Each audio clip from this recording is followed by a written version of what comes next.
Caramel.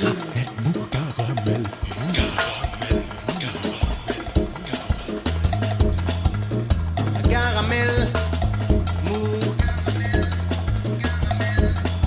Caramel. Caramel.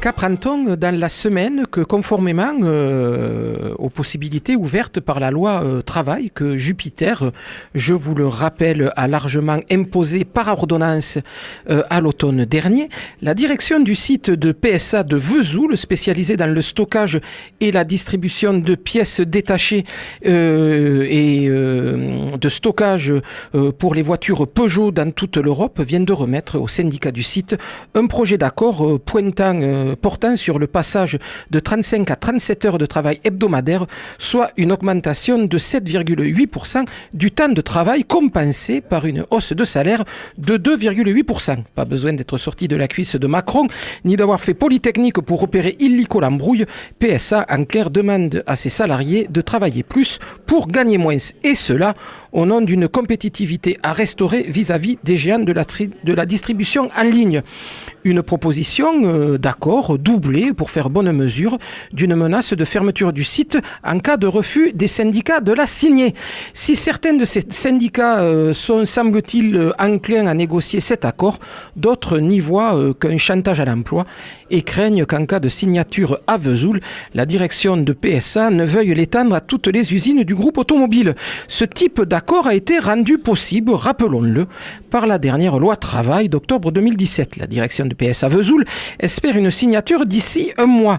Gageons en tout cas que ce nouveau gain de productivité espéré sera ensuite affecté aux investissements industriels nécessaires au bon fonctionnement de l'entreprise et non redistribué aux actionnaires de PSA. À cet effet, petit rappel de cette autre info publiée par Libération en début de semaine, relayant un rapport fait par l'ONG Oxfam en France. La pratique des grands groupes hexagonaux du CAC 40, dès lors qu'il s'agit de redistribuer les bénéfices générés par les activités de ces entreprises, est la suivante. 67% de ces bénéfices vont aux actionnaires, 27% à l'investissement et 5% aux salariés. Comme quoi, dans le nouveau monde comme dans l'ancien, mais ce sont toujours les premiers de cordée qui se goinfrent, les autres attendent toujours que ça ruisselle. Salut les filles, c'est Joe Kangourou pour un nouvel épisode de Caramel Mou, réalisé ce soir par Jérôme. Sommaire plutôt foisonnant ce soir.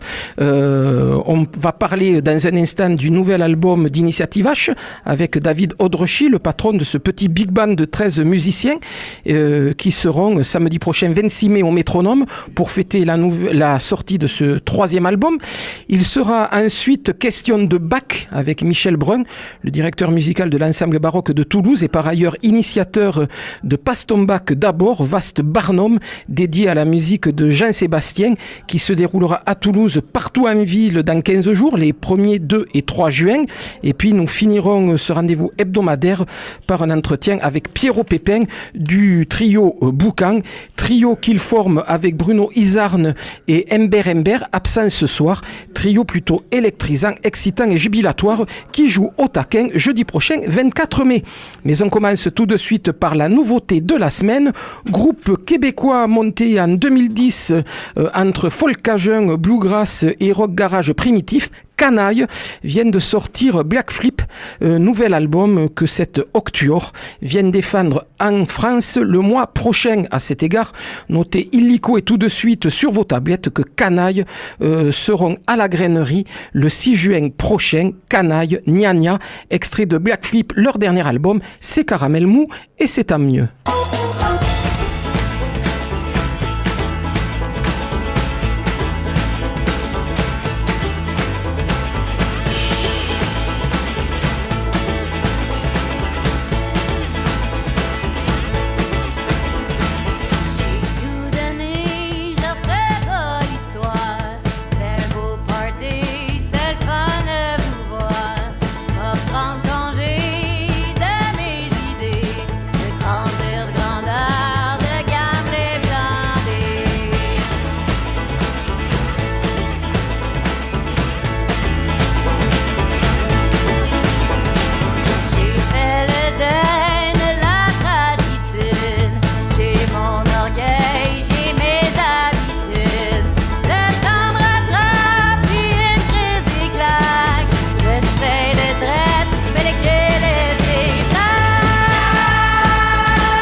Coucher de bonheur, moi tout fait mon risque. Voir faire à l'heure, moi de bonne peine pis pure. Raison de fêter, j'suis capable d'en trouver. Dès l'au plaisir, c'est lequel je vais mourir.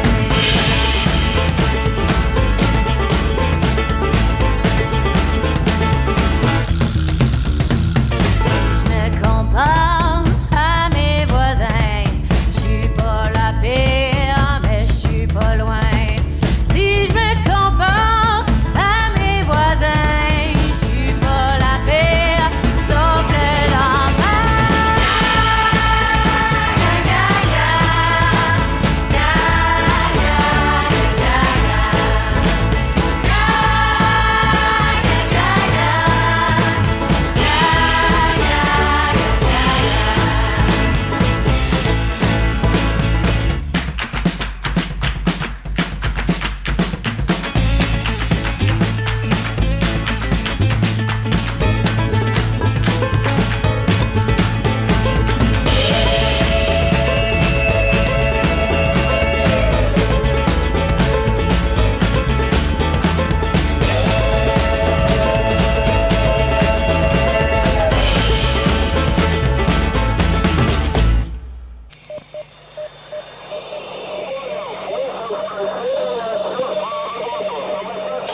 Qu'est-ce que c'est? Caramel mou. Et ça, qu'est-ce que c'est? Cette voix dont l'accent triomphant perce à travers le grésillement de la radio. C'est Joe Kangourou, pardon. Voilà, toujours Joe Kangourou, toujours Radio Campus, et vous écoutez bien Caramel Mou. Premier invité du soir, David Odrechy. Bonsoir David Odrechy. Bonsoir. Lorsque vous ne jouez pas avec Somme Sax, vous dirigez un petit big band de 13 musiciens appelé Initiative H, et il se trouve justement qu'Initiative H est sur le point de faire sortir un 3e album et de le fêter comme il se doit samedi prochain au Métronome, samedi 26 mai. On va essayer de discuter un peu de cet album qui vient de sortir. 3e album à l'ambiance plutôt sombre, noir même. On va regarder un peu les titres, par exemple. Traduction d'un jeu que j'ai faite cet après-midi pour rigoler. Paysage cassé, point de non-retour, juste de la poussière, cassure, problème. C'était vraiment votre état d'esprit aussi noir lorsque vous avez composé cet album? Broken Land qu'il s'appelle, ce 3e album. Voilà, l'album s'appelle Broken Land, et en fait le cœur de l'écriture, en fait, c'est déclenché avec un truc que j'ai lu l'été dernier qui s'appelait donc le point de non-retour climatique, en fait. Comme quoi maintenant, à partir, je crois que c'était le 17 août de l'année dernière, on vivait à crédit. De toute façon, on rendrait plus l'océan aussi propre qu'il l'a été,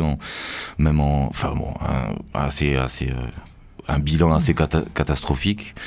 Et puis voilà, bon, de toute façon on en entend parler tout le temps, tout le monde en parle tout le temps, mais je sais pas, ça m'a secoué en fait.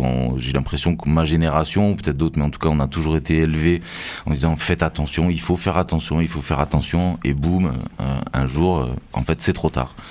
Et donc ça m'a secoué, et puis du coup c'est le point de départ de l'album, d'où le point de non-retour et tous ces titres pas très apocalyptiques. Ouais, un peu effet renforcé par la photo de couverture de l'album, une splendide photo noir et blanc qui voit une surfeuse en train de rentrer dans l'eau, mais avec en arrière-plan un incendie qui est en train de ravager, on peut penser, la forêt qui est juste derrière la dune, et on n'est pas dans les Landes. Exactement, non, on n'est pas dans les Landes. Moi je suis hyper content, c'est un photographe dont je suis fan qui s'appelle Sébastien Zanella qui nous a offert cette photo, et c'est sur une plage en Australie à Byron Bay.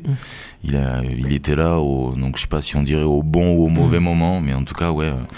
Voilà, et qui donne vraiment une ambiance de menace pesante et imminente. Ouais, c'était un peu l'idée. Ouais. Alors parlons un peu de cet album, une suite de 9 morceaux qui sont un peu dans la lignée de ce que vous avez écrit jusqu'à présent pour ce petit big band, vraiment une suite, c'est-à-dire que les morceaux s'enchaînent les uns après les autres avec une progression logique, et plus on s'avance, plus ça devient noir, avec un petit effet de mélancolie aussi. Il y a les deux qui se réunissent. C'est vraiment monté comme ça, comme une suite qui ne peut pas être jouée en intervertissant les morceaux. Ben, c'est toujours possible de la jouer, voilà, un peu un peu en vrac. Mais l'idée, en tout cas, quand moi j'écris ces suites, puisqu'à chaque fois ça fonctionne comme ça, pour Deus et pour Darkwave, ça fonctionnait déjà comme ça. L'idée, c'est alors les jouer, je sais pas trop. La question se pose à chaque concert, mais en tout cas sur le disque, c'est sûr que c'est cet ordre-là et pas un autre ordre n'aurait pas été possible. Voilà, il y a un truc un peu narratif, quoi, quand même dans l'enchaînement de ces titres-là. Et voilà, vous dites que c'est de plus en plus noir, et en fait moi c'est drôle parce que c'est pas comme ça que je l'ai vu. En tout cas dans les deux derniers, c'est censé être un peu plus positif, en tout cas une espèce de petite lueur d'espoir que quand même on peut essayer de rattraper un peu les choses. Mais oui, de toute façon, moi je parle de ce troisième-là, le dernier morceau il est aussi sombre que les autres. Ouais, bon, bah, c'est bon.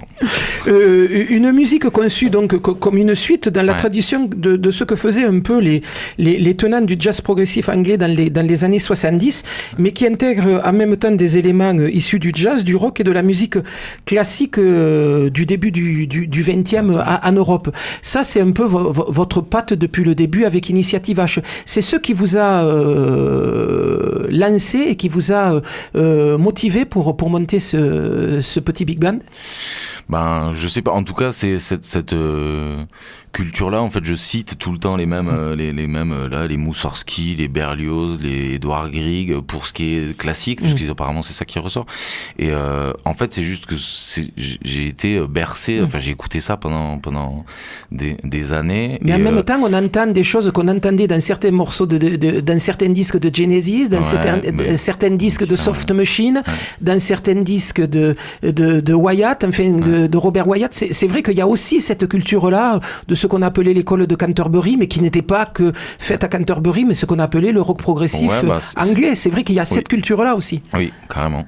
C'était un peu l'idée de mélanger tout je sais pas, tout ce que j'écoute, quoi, tous ces trucs-là, comme King Crimson, comme les Pink Floyd, comme des groupes peut-être un peu plus actuels comme Sigur Rós, comme voilà, tout c'était mélanger un peu tout ça. Et du coup, je me suis rendu compte avec cet album que c'était de plus en plus orchestral, entre guillemets. C'est-à-dire, il y a de moins en moins de solos, ça devient de plus en plus écrit. Et il y en a quand même, et il y a quand même pas toute cette écriture jazz, je crois.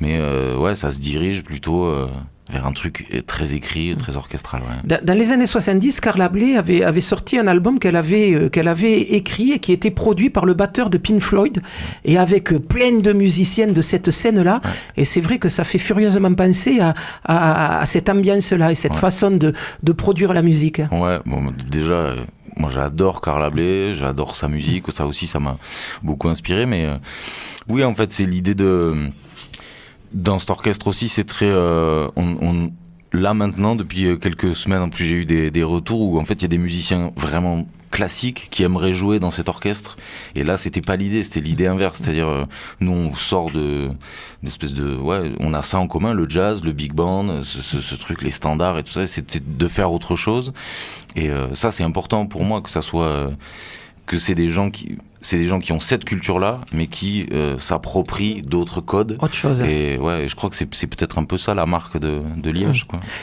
D'où vient cet attrait pour les big bands? Parce qu'on sent que lorsque vous écrivez pour Initiative H, il y a vraiment un vrai plaisir d'écriture. Moi, j'ai découvert la musique par le biais des big bands, déjà, quand j'étais plus jeune. Et ensuite, le plaisir d'écrire, et vraiment, ça, je m'en rends compte aussi avec l'expérience, et décuplé quand on sait exactement pour qui on écrit. Et ça, je sais que c'est un truc hyper fun d'écrire une simple phrase de sax et entendre le son de Ferdinand Doumer, entendre une... Vous voulez dire que quand vous l'écrivez, vous avez déjà le son dans la tête. Je sais exactement comment ils vont le jouer, tout ça, et ça j'adore ça, je trouve ça vraiment super, parce que les mecs ont aussi une sacrée personnalité, quoi, que ce soit Ferdi, Nicolas Gardel, ou même le jeu de Pierre Paulet à la batterie. En fait, quand j'ai écrit, j'ai plutôt une bonne idée de ce qui va se passer. Et ça, c'est hyper agréable, évidemment. À cet égard, le personnel reste assez stable dans l'Initiative H. C'est justement parce que vous ne concevez l'écriture qu'avec les musiciens avec lesquels vous jouez actuellement ? C'est une espèce de famille, quoi. Quand même, on est tous bien, on s'entend tous bien, et puis je crois que ça marche bien tous ensemble. Et il y a ce truc-là qui est important. Bon, après, maintenant on a 6 ans, l'IH a 6 ans, mais oui, ce truc ils sont rarement étonnés quand je leur demande quelque chose. En fait, on va tous un peu dans la même direction, donc c'est hyper agréable, et on gagne aussi beaucoup de temps, évidemment. Avec la réintroduction dans cet album de Olivier Cussac dans la formation, qui vous avait enregistré le premier album, que l'on avait vu de temps en temps sur scène avec vous, mais qui là est musicien sur cet album-là. Quelqu'un d'important aussi pour le groupe ? Ah ben là, quelqu'un d'important dans Dark Wave, déjà ça l'était un peu, mais là maintenant dans Broken, c'est vraiment voilà, il a une place vraiment importante avec les claviers, tous ces claviers analogiques. Là, tout ce qui est clavier additionnel prend une part vraiment très très importante dans cet album. Donc il est, moi je dis tout le temps, il y a 2 coloristes en fait dans l'IH, c'est Florent Pépinot, tu sais, le percussionniste, qui arrive avec tout son chantier et qui colore bien tout ça. Et le deuxième, c'est Olivier avec ses claviers. Avec ses claviers un peu vintage, Exactement, exactement. Et s'il n'était pas là, il n'y aurait pas eu Broken Land, je pense. Voilà, ça fait vraiment partie. Pour revenir sur les big bands, quels étaient les big bands que vous écoutiez lorsque vous découvrez un peu le jazz ? Alors, quand j'étais gamin, en fait, j'avais un prof de sax qui s'appelait Jean-Marie Gou, et en fait, son truc, c'était à chaque fin de cours, pendant qu'on rangeait, il nous faisait écouter un titre. Et donc, je crois que je me rappelle assez bien de l'ordre. Le premier, c'était Count Basie. Le deuxième, ça n'avait rien à voir, mais c'était Moondog, et ça a une drôle de résonance aujourd'hui avec Sax Pax. Et le troisième, c'était Duke Ellington. Et ensuite, on est parti, les grandes formations de Charlie Haddon, après c'était, j'ai découvert tout et les grandes formations de Carla Bley, justement. Carla Bley, exactement, bien sûr. Moondog, deux mots juste puisqu'on en parle, ne pas oublier que l'année prochaine, à Toulouse, va être l'année de Moondog, puisqu'il est question de faire toute une année, de septembre 18 à juin 19, toute une année autour de la musique de cet immense musicien complètement méconnu. Et c'est Bourdier du métronome qui est à la manœuvre. Exactement. Et si Bourdier est à la manœuvre, ça risque d'être assez intéressant. D'ailleurs, peut-être il vous a proposé de faire quelque chose sur ce programme. A priori, on fait partie de tout ça. C'est le moment de balancer des scoops. Ouais, non, mais mais non, donc voilà, donc oui, effectivement, comme vous venez de le dire, toute une programmation autour de Moondog, et donc l'IH, et donc par mon biais, en fait, de revisiter cet album un peu mythique qui s'appelle Sax Pax for a Sax, un truc qu'il a enregistré à la fin des années 90, je crois, pour un ensemble de sax anglais. Et du coup, on est chargé de faire une espèce de Moondog 2.0, une espèce de remix de cet album, et qui sera donné en avril, dans un an, quoi. Voilà. 2.0, parlons-en. Vos concerts depuis un an sont agrémentés par des images. Vous nous dites un peu ce qu'on va pouvoir voir samedi prochain au Métronome, puisqu'il y a encore une séance de VJing qui est prévue. Exactement, toujours avec Romain Cartier. Donc c'est pas comme on avait pris un peu l'habitude de faire, c'est pas forcément des images qui illustrent ou qui racontent une histoire, mais qui permet, je pense, des images qui permettent, je veux dire, d'être encore plus immergé dans ce truc un peu sombre et chargé. Il y a quelques images de fonte des glaces, de vagues énormes. Voilà, ça de toute façon c'est un peu l'ADN de l'IH, mais il y a Romain qui amène un truc il y a des images en numérique, des images en Super 8, il fait aussi un peu de mapping directement sur l'orchestre, et ça permet d'être sais pas si le mot est juste, mais d'être noyé quoi, dans l'univers de Broken Land ou de Liège. C'était ça le projet avec des images et d'immerger le spectateur dans un univers qui va au-delà de la musique. Qui va au-delà de la musique sans pour autant être un ciné-concert en fait. Voilà, les images sont. C'est pour ça que c'est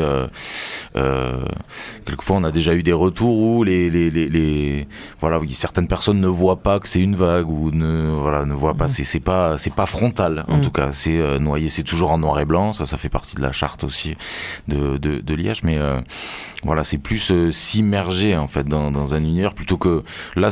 Le côté narratif se trouve dans la musique, j'espère peut-être, mais ne se retrouve pas dans les images. En tout cas, les images n'illustrent pas basiquement le son, quoi. C'est pas l'idée. Là, vous venez de parler de mer, de vagues. Vous dites souvent que le surf que vous pratiquez et que vous avez découvert à La Réunion lorsque vous étiez adolescent vous a fortement influencé et continue à vous influencer. À quoi ça influence votre musique ou pas d'ailleurs ? Bon, je pense que le fait de surfer n'influence pas grand-chose, mais en tout cas les images influencent. Je sais que par exemple, on en a parlé avec donc ce photographe qui nous a lâché la cover là de Broken Land. Ces images en tout cas m'inspirent énormément, et elles sont, voilà, il vient de sortir un livre il y a pas très longtemps qui s'appelle Mélancolia. Tout est en noir et blanc, tout est très chargé, un noir très dense, très agressif, et ça c'est, je sais pas, ça invite à la rêverie, ça invite au fantasme parfois, et ouais, c'est un truc, enfin moi je marche beaucoup à ça en tout cas, l'inspiration c'est surtout des images, et ça c'est une espèce de quête quoi, voilà, un rêve. C'est vrai que pour revenir au surf, le surf est souvent assimilé à des musiques très dures, très rock, très métal, alors qu'il y a toute une partie de la culture surf surtout liée au longboard, qui est plus axée sur le jazz, le soul surf est vraiment axé sur cette musique-là. Je me souviens d'un champion du monde, Joel Tudor, qui disait se bercer de morceaux de Coltrane ou de Miles Davis. C'est vrai que ça fait vraiment partie de cette culture-là. Carrément, il y a un mec là, un peu le Joel Tudor français qui est Clovis Donizetti là ici, lui aussi il est à fond de j'ai lu une interview il y a pas très longtemps de lui où en fait quand il surfe il entend Ornette Coleman quoi, il entend là, et c'est assez drôle cette connivence quoi, sinon oui, normalement le surf plus là actuel est plutôt lié à un mouvement un peu punk, hardcore, un peu voilà, ou du voilà, drum and bass et tout ça. Vous disiez tout à l'heure Initiative H, 6 ans d'existence. Vous le voyez évoluer comment votre petite entreprise là ? J'en ai aucune idée. C'est il y a eu une espèce de réunion de grand format il y a quelques temps où en fait tout le monde avait un peu le même, on était tous un peu dans le même état d'esprit en se disant que justement le fait que ce soit un grand format, à chaque fois qu'on sort un disque, on est vraiment hyper content, beaucoup plus peut-être que d'autres formations, parce que il y a une possibilité que ça soit le dernier à chaque fois, et donc ce qui crée aussi un truc que moi j'aime plutôt bien. On est toujours sur le fil quoi, on sait jamais trop ce qui va se passer, donc pour l'instant, j'en ai aucune idée. Voilà. Déjà, l'album Broken sort aujourd'hui. Je suis très content. Il y a cette nouvelle création qui est sur Moondog dans quelques mois. L'avenir, je ne sais pas. Très bien.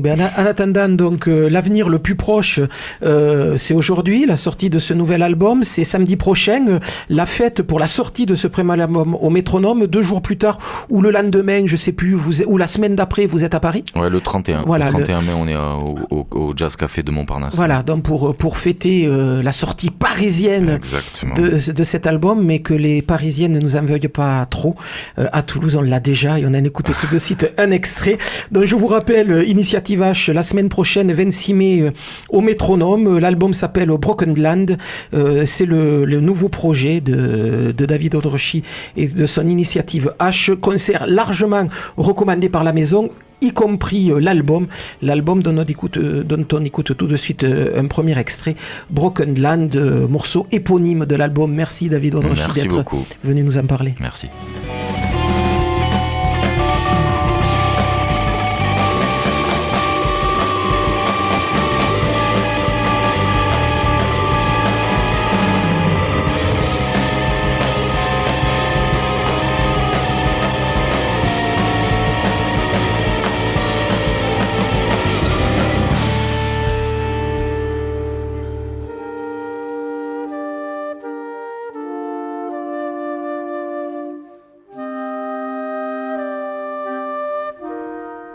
Voilà, petite erreur de manipulation, on est carrément branché sur la fin du morceau, donc on va recaler tout ça. Je vous rappelle simplement que on va écouter dans 2 secondes Broken Land, extrait du 3e album d'Initiative H qui s'appelle également Broken Land, et Initiative H, vous pouvez aller les écouter samedi prochain 26 mai au Métronome. Allez, tout est recalé, on repart. Initiative H, Broken Land.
L'intérêt avec le sucre, c'est que ça donne de remarquables caries.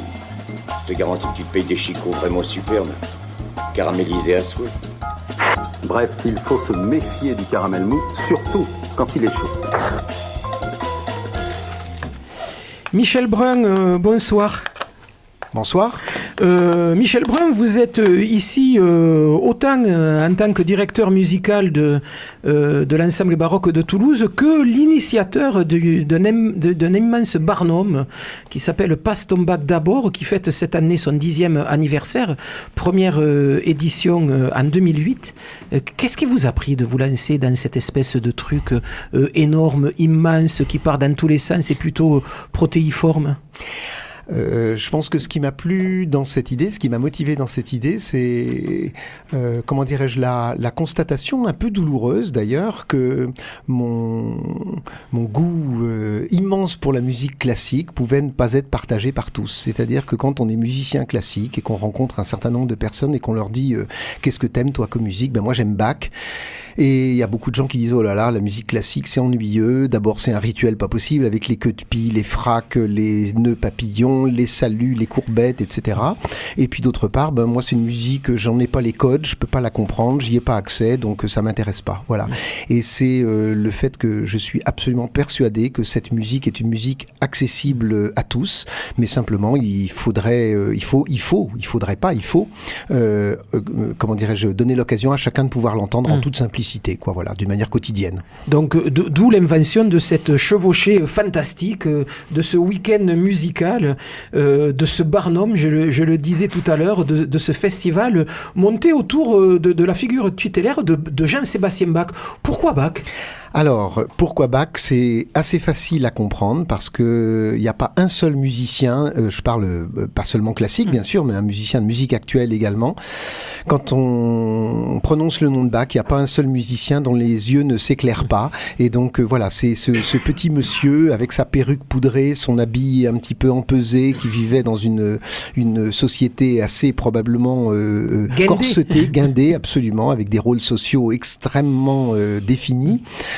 Et ce petit monsieur, quelques siècles plus tard, il est capable de bouleverser aussi bien les amateurs de musique classique que les amateurs de jazz, que les amateurs de musique actuelle d'une manière générale. Voilà. On va rappeler simplement de quelle époque on parle quand on parle de Bach. C'est quelqu'un qui est né à la fin du XVIIe et qui est mort au milieu du XVIIIe. C'est ça, absolument. Tout à fait. Et donc, il rencontre aussi une partie de ce qu'on a appelé la période baroque.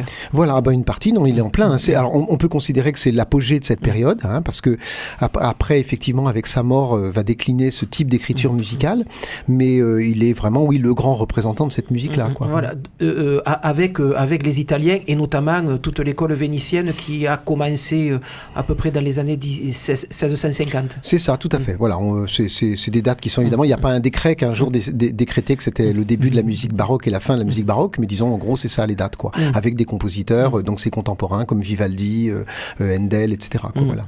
Vous parliez de musiciens qui étaient intéressés par la musique de Bach. En quoi est-ce qu'elle parle encore aux musiciens actuels, cette musique ? Alors,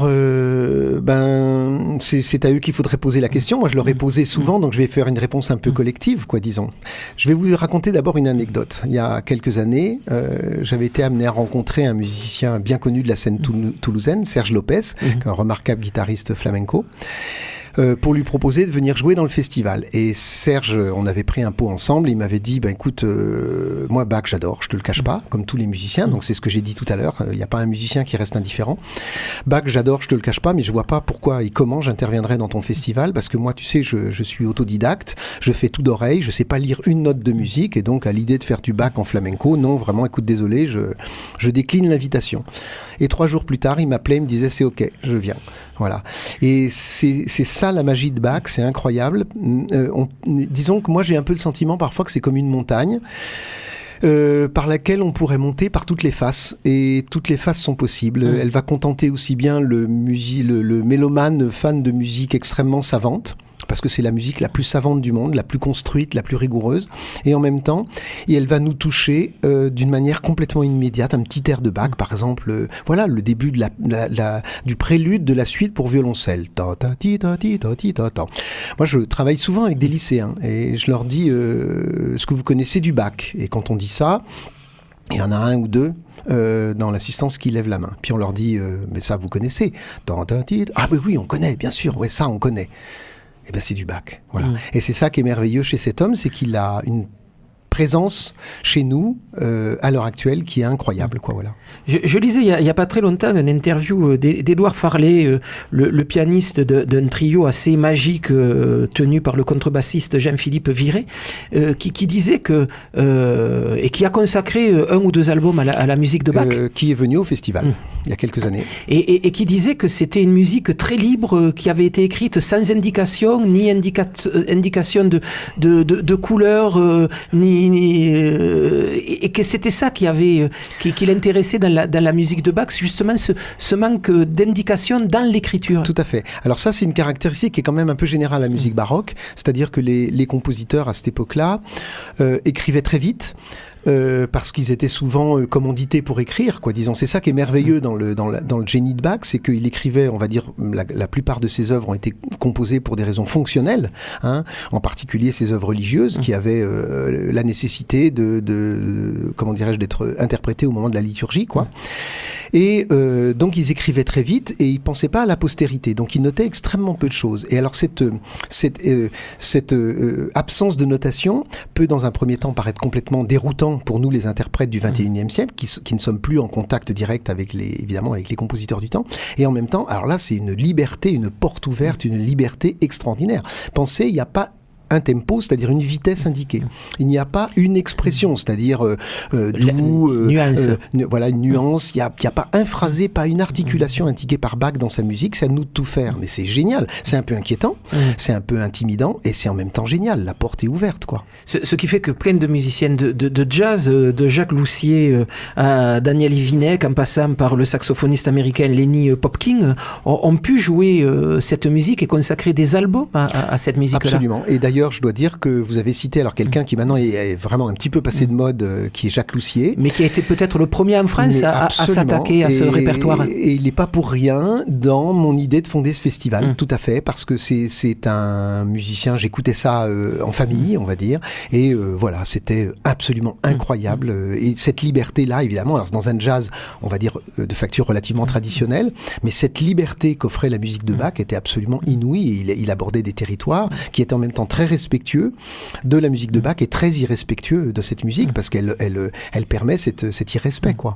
Et l'irrespect, c'est un peu la marque de fabrique de Paston Bach, puisque on n'est pas dans une interprétation classique de cette musique, mais vous ouvrez la programmation de ces 3 jours de musique à l'ensemble du spectre musical.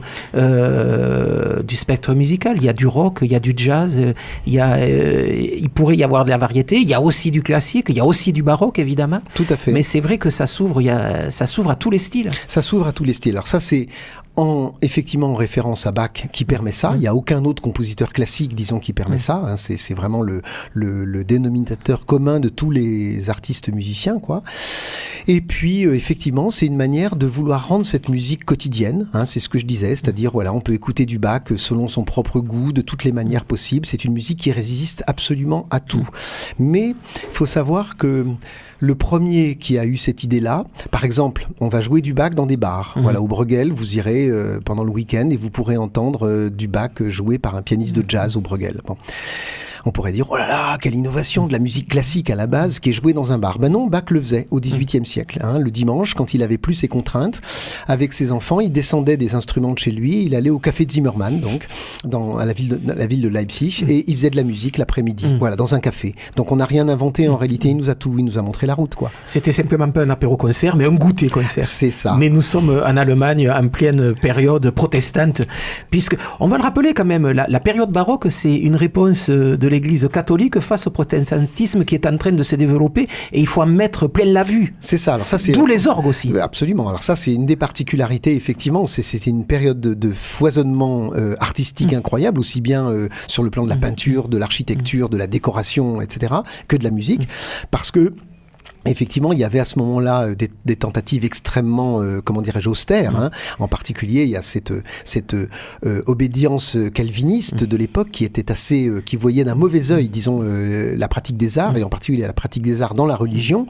et qui donc détruisait les orgues et en baladait les tuyaux accrochés à des cordes dans les villes pour montrer que la musique n'avait pas droit de cité. Et Bach, évidemment, bien que protestant, était à l'opposé de ça, mais il faut savoir que Luther, qui était son maître à penser, on va dire, sur le plan religieux, disait faire de la musique, c'est déjà prier. Donc il y avait la musique était bien plus que simplement un aimable divertissement. C'était quelque chose qui touchait déjà au cœur, vraiment.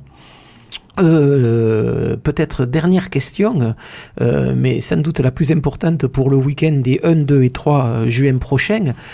Passe ton bac, ça fonctionne comment? Ça marche comment? Ça marche parce qu'il y a des fous. Parce que il se trouve que j'ai la chance d'en connaître pas mal, et puis quand ceux que je connais pas, j'ai beaucoup d'amis qui me mettent en contact avec eux, Voilà, des fous, c'est-à-dire des gens qui, comme Serge Lopez, sont capables de dépasser ce qu'ils imaginaient être leurs limites au départ, qui acceptent de venir jouer dans des conditions extrêmes parfois, puisque comme il y a 100 concerts en un week-end dans une trentaine de lieux, vous imaginez bien que on va pas leur offrir une bonne petite séance de raccord d'1h30 avant de jouer dans la salle pour vérifier l'acoustique, vérifier leur emplacement et tout. Ils arrivent en courant pour succéder au concert d'avant, et Rouler Jeunesse, il démarre immédiatement, quoi. Donc il faut des gens qui soient un peu timbrés quelque part. Voilà, et pas trop rigides. Pas trop rigides, voilà. Avec des sessions de 30 minutes, 35 minutes. L'essentiel, c'est ça, c'est des sessions de 30 minutes, des concerts de 30 minutes qui s'enchaînent toutes les heures. Et il y a 3 événements hors format qui sont le vendredi, le samedi soir et le dimanche en fin d'après-midi en clôture du festival, avec là des concepts un petit peu différents, particulier par exemple le samedi soir.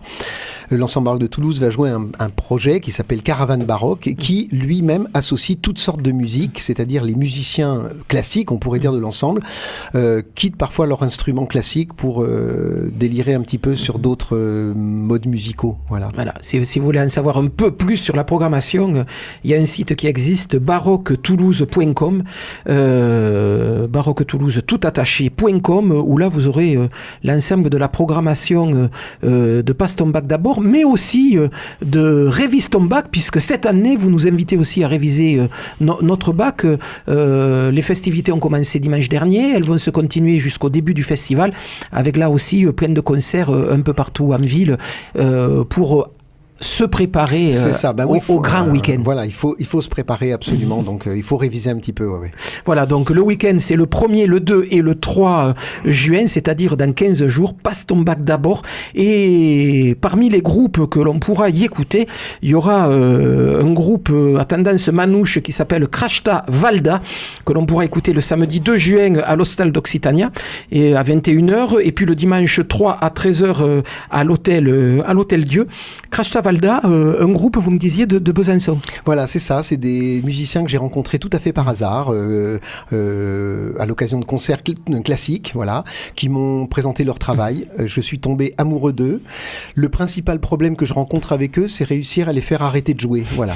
Et donc, voilà, encore une fois, des musiciens totalement, comment dirais-je, qui fonctionnent à l'oreille uniquement, qui ne sont pas lecteurs de musique, qui ne lisent pas une note de musique. Et quand je leur ai proposé de faire du bac, ils m'ont immédiatement dit oui, et ça donne un résultat incroyable. Ils sont venus il y a quelques années, ils avaient enthousiasmé le public de Passe ton bac déjà à l'époque. Voilà, donc Crashta Valda, c'est une gigue de bac que l'on va écouter tout de suite, histoire d'illustrer donc ce sujet qui vous parlait de la 11e édition, mais les 10 ans d'existence de Passe ton bac d'abord. Ça se passe le 1, le 2 et le 3 juin prochain. Crashta Valda, gigue.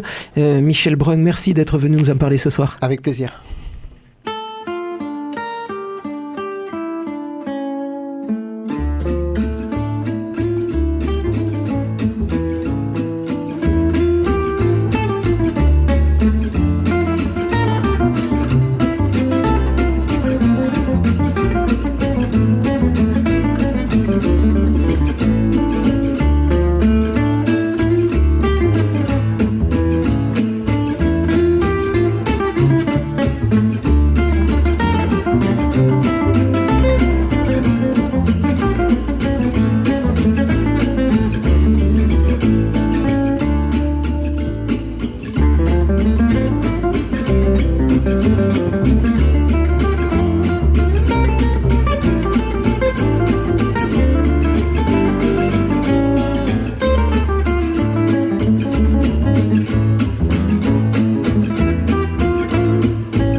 tombeau véritable du vrai Napoléon, je t'y conduirai. Napoléon mon cul m'intéresse pas du tout ce pamphlet avec son chapeau à la con. Mais qu'est-ce qui t'intéresse alors? Caramel.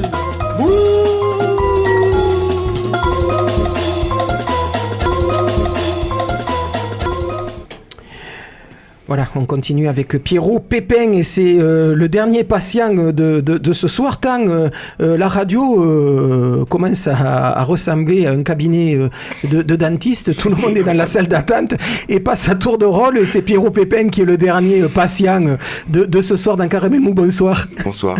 Et donc Pierrot Pépin, que l'on connaît d'habitude avec un groupe que l'on a beaucoup écouté dans cette émission, Le Tigre des Platanes, que l'on avait écouté il y a quelques années aussi avec un groupe que personnellement j'ai adoré, le Lilliput Orchestra. Oui. Là, on vous a demandé de venir pour nous parler d'une aventure qui a commencé il y a un peu plus d'un an. Une aventure un peu étonnante qui sort d'on ne sait où et vous allez nous dire d'où ça sort. Ça s'appelle Boucan et c'est la réunion un peu de trois esthétiques avec trois musiciens qui sortent d'univers musicaux très marqués. Il y a le rock avec Bruno Izarn, oui. Brunoy Zarn, oui. Mais que l'on a connu aussi dans la région sous le nom de Kestekop, oui. Puisque c'était vraiment son groupe de rock'n'roll. Et avant sous le nom de Tepaz et Naz. Voilà, Tepaz et Naz. Oui. Donc plutôt tendance rock. Lui est vraiment un rock très, très dur, très sec, très rêche, sans fioriture, on va le dire comme ça. Oui, de Carmo. Voilà, et de Carmo. C'est vous dire, c'est un rock de mineur. C'est un rock de mineur. Donc Bruno Izarn à la guitare, Mathias Ember, plus connu sous l'alias Ember, chanteur contrebassiste qui défend ses chansons un peu partout dans l'Hexagone et même au-delà, comme dirait Buzz l'éclair, mais qui vient aussi du jazz, puisqu'il a quand même un début de formation jazz avant d'avoir commencé à accompagner d'autres groupes, le Jim Murple Memorial par exemple, c'est vrai qu'il y a joué un petit moment dedans. Il a aussi eu comme mentor Bruno Chevillon. Voilà, mais il joue aussi avec De Rien, enfin vraiment dans la chanson aussi. Tout à fait. Avant de monter son propre répertoire voix contrebasse. Et vous, Pierrot Pépin, donc qui venait plutôt de l'univers jazz et musique improvisée, on va le dire comme ça. Oui, entre autres, oui. Voilà, trois personnalités qui avaient peu de chance de se rencontrer, hormis dans un bar, dans un bled perdu du fond du Tarn. Comment s'est fait la rencontre ?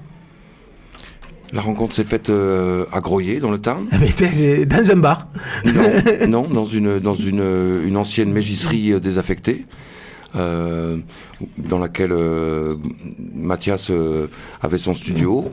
Et à l'occasion des 10 ans de l'achat de ce lieu, c'était un lieu qui a été acheté en collectif il y a une dizaine d'années. Et donc il y a 2 ans environ, ils ont voulu fêter les 10 ans et ils ont organisé un événement sur...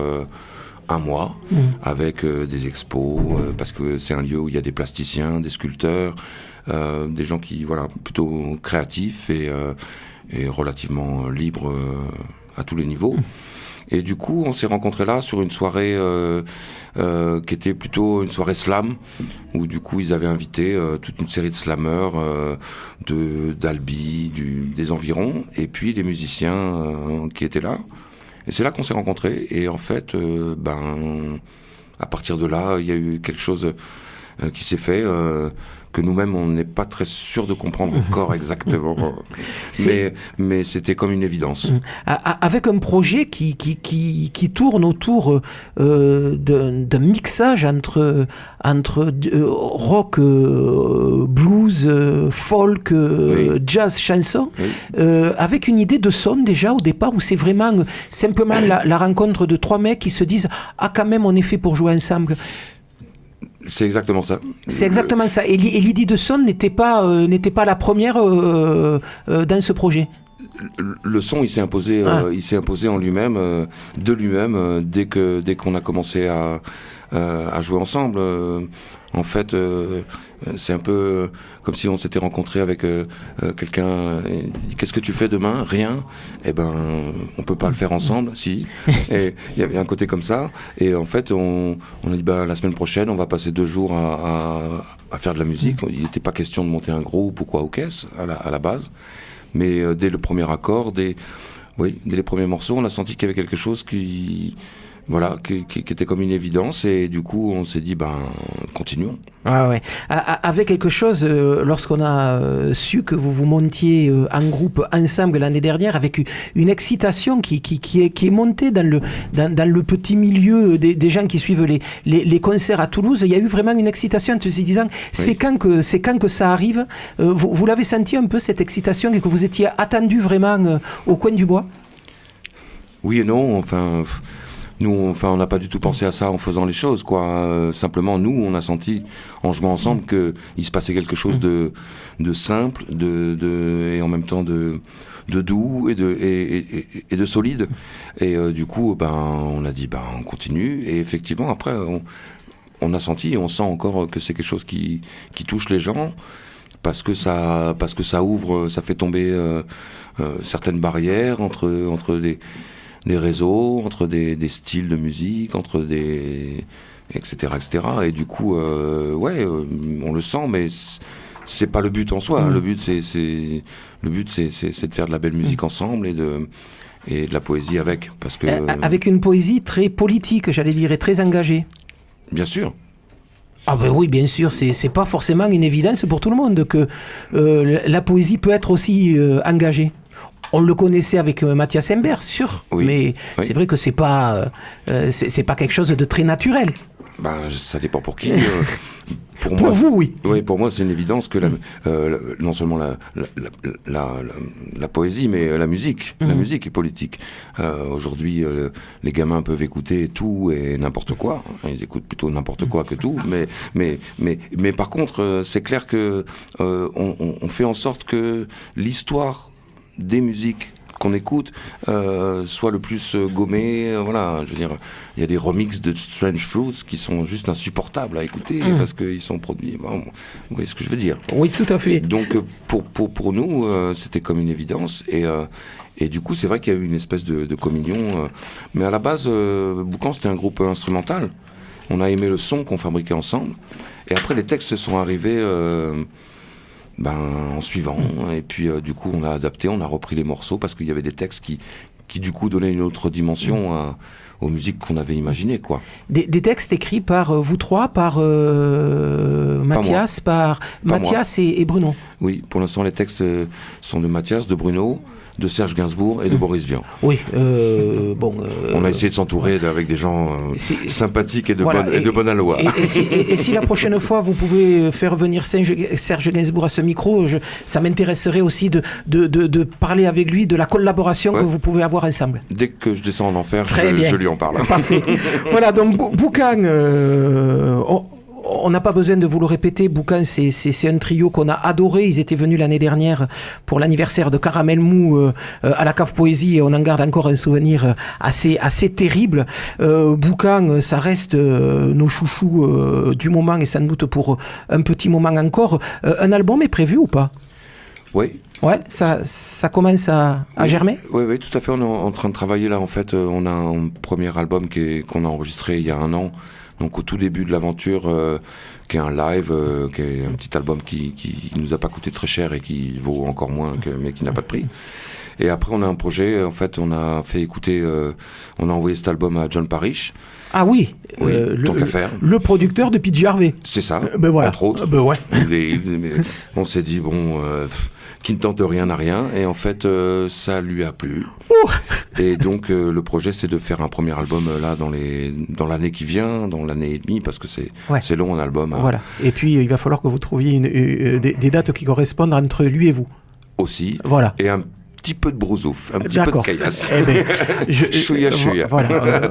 Il paraît qu'Internet sert à ça aussi. Voilà. Et du coup, en fait, on va lancer là d'ici une semaine, 10 jours, une campagne de crowdfunding. Oui, c'est comme ça qu'on dit. Ouais. Financement participatif. Bon, voilà, très bien. Et avec du coup des cadeaux à la clé. On a tout, on a les t-shirts, des porte-clés, les yaourts Boucan. On s'en fera l'écho ici. En attendant, Boucan, vous pouvez les retrouver jeudi prochain, ça doit être le 24 mai si je me souviens bien. C'est ça. Jeudi prochain au Taquin à partir de 21h, puisque c'est à peu près les dates auxquelles commencent les concerts du Taquin. Et on en écoute tout de suite un extrait boucan étranglé en attendant de pouvoir les voir jeudi prochain au Taquin. Merci Pierrot Pépin d'être venu nous en parler ce soir. Merci Jean-Philippe.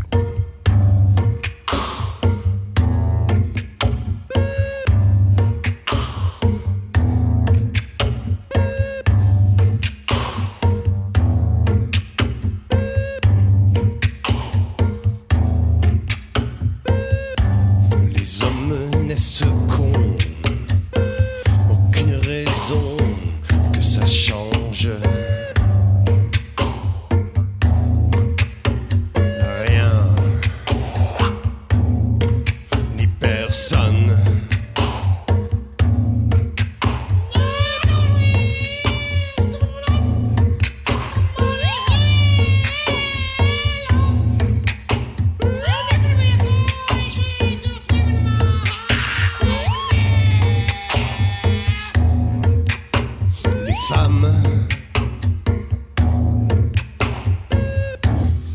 Étrangle tendrement jusqu'à donner la mort,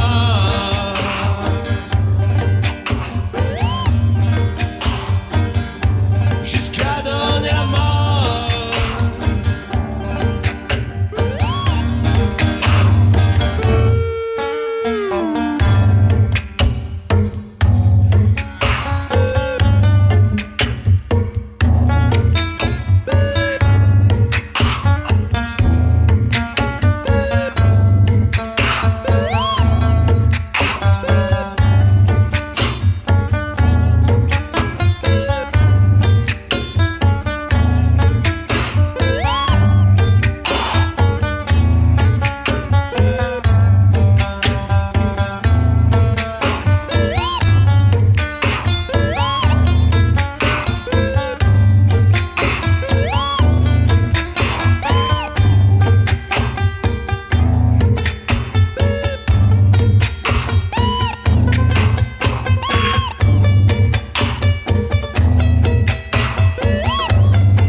Voilà, Boucan que l'on pourra écouter la semaine prochaine, jeudi prochain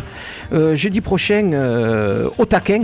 Et puis nous en arrivons déjà à la série des concerts de la soirée. Jean-Pierre Lérac qui est venu nous rejoindre en avait un à donner tout de suite. Et puis je vous parle après des autres, mais d'abord parler du Taquin ce soir, Jean-Pierre Lérac. Encore le Taquin, un petit événement ce soir, parce qu'il y a Ernest Dawkins qui joue ce soir au Taquin, et c'est pas rien, parce que c'est quand même un sacré monsieur du jazz, c'est un des grands saxophonistes de Chicago, il faisait partie de la ACM, donc c'est un petit peu dans l'indifférence, donc il faut vraiment le rappeler, il y a vraiment un grand musicien qui joue ce soir. On l'avait reçu avec l'Ethnic Heritage Ensemble, ça fait partie des grands musiciens, un grand saxophoniste. Donc voilà. Donc, merci le Taquin. Voilà. Quelqu'un qui a quand même joué avec l'Art Ensemble de Chicago, avec Tony Braxton. Ça a été même le président de la ACM, c'est vraiment un musicien important. Voilà. Et donc c'est pas rien ce qui passe ce soir au Taquin.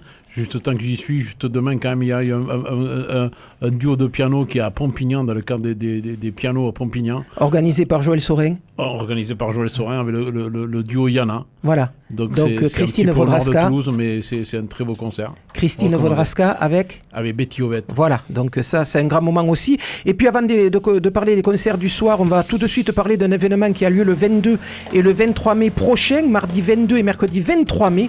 Un concert classique qui aura lieu à la basilique Saint-Cernin à Toulouse.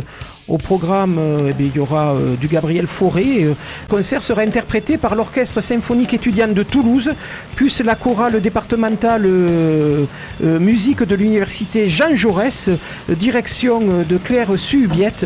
Donc tout ça, ça se passe le 22 et le 23 mai prochain à la basilique Saint-Cernin avec un programme consacré à Gabriel Fauré.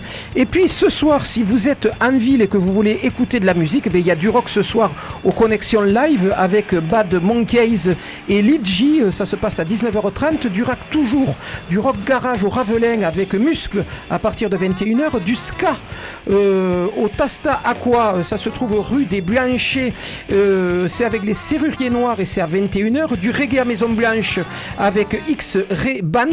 Et puis vous avez Alain Pro, quelqu'un qu'on adore ici, un groupe, un quartet, ça s'appelle Host, c'est ce qu'on écoute juste derrière en ce moment. Host ce soir, Alain Pro, largement recommandé par la maison. Allez-y, on risque de s'y retrouver tout à l'heure. Là-dessus, je vous dis salut les filles, bis à l'œil et à la semaine prochaine dans 2 secondes où ils font que prendre les platines. Bye.